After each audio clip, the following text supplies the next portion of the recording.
There's nothing like the horror of putting your key in your motorcycle, turning.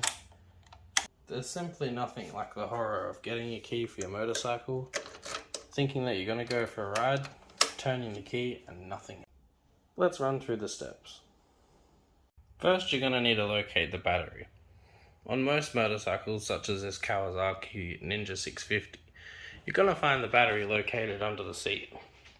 However, on some bigger bikes like this ZX14, you will find the battery located behind this side fairing.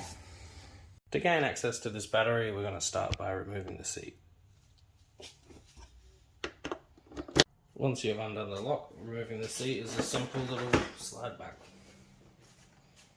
When removing the battery, you're going to remove the negative cable first, which is the black one. Once the negative cable is removed, you can then remove the positive cable.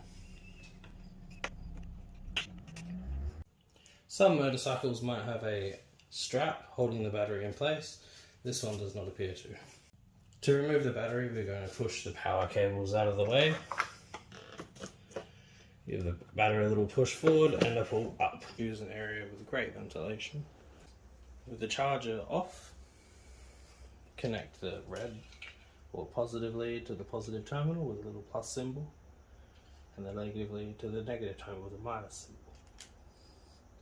Make sure they are both secure. You can now turn the charger on. Ensure that you use the correct settings for your battery with your charger. When reinstalling your battery, ensure that the battery slot is free of screws and everything. And insert your battery in the correct orientation. Now, opposite to what we did before, we're going to connect the positive terminal first. Ready? And now the negative.